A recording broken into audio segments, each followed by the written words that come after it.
As controversial as it seems, we have Joe Biden to thank and a bit of Donald Trump, if you will, to thank for June 19th not being just a slow news day because half of things are closed. June 19th, or Juneteenth as the day is celebrated, is the oldest national celebrated commemoration of the end of slavery in the United States. It was brought together by Abraham Lincoln, although a bit on a odd end because it came with the Emancipation Proclamation. That was January 1st, 1886. Not June 19th.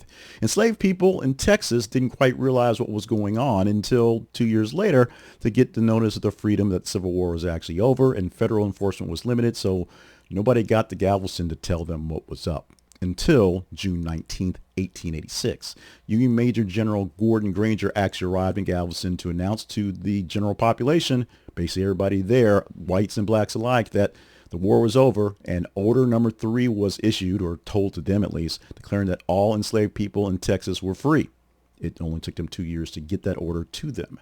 The news came more than 2 years later, and because of that, there was great celebration in what's going on. A lot of great uprising and change, if you will, to make things sort of happen like that. But it didn't matter that they were a bit delayed in getting this news. Former enslaved communities began to make this day, June 13th, a celebration on and on.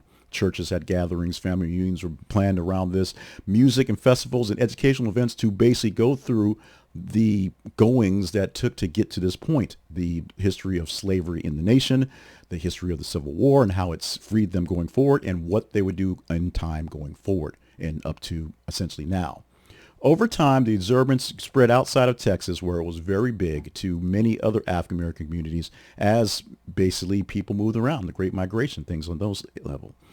And the tradition carried along with them until it turned into something that some of us did not quite understand until later in our lives. It took a while for us to get what Juneteenth was, just like it took the Texans a while to understand the slaves were freed.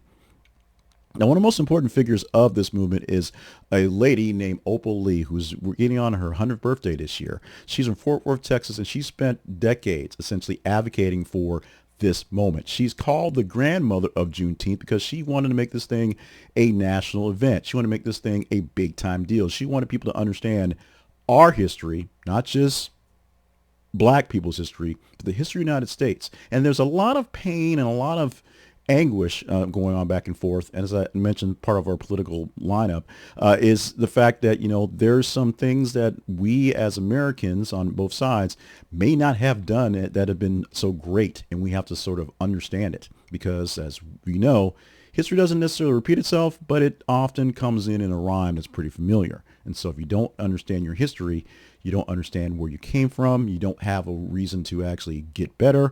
You can't understand other people's cultures and thoughts and processes if you don't understand how they got here and what they dealt with in the process.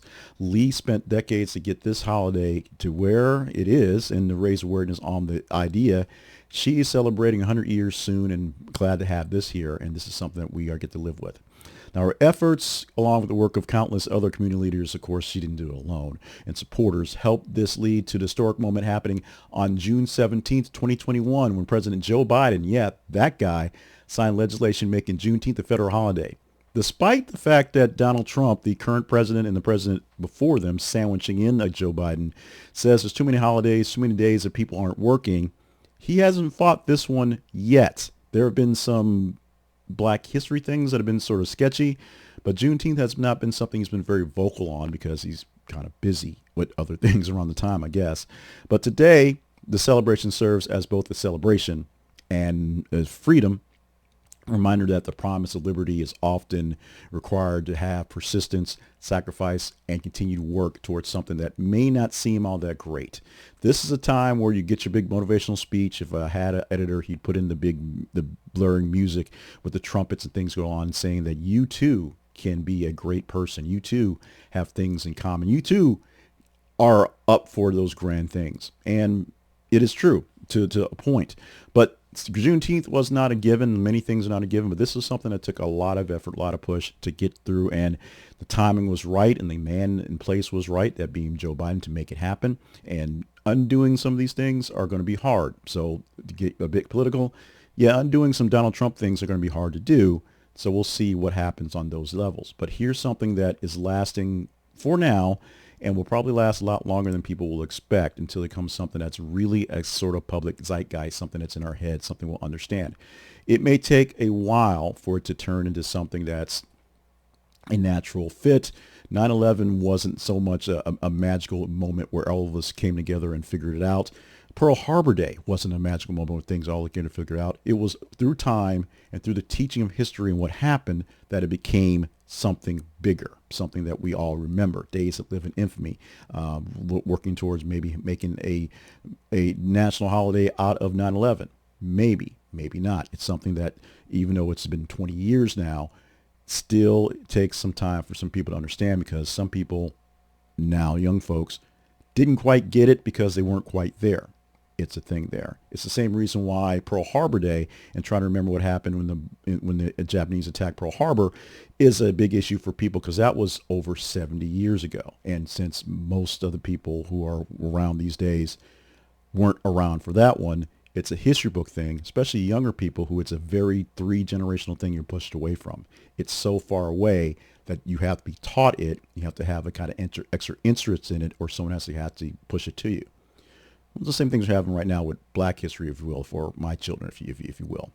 So take today as it is.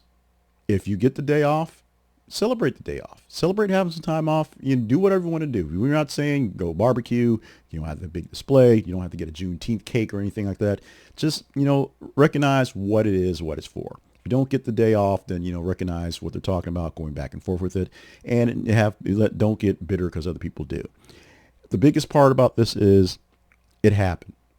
This marks an event that did happen, that we have on the record books, and that you can look past the future and how things are going into the past and see how we did things in the past and how things have hopefully gotten better or not as worse.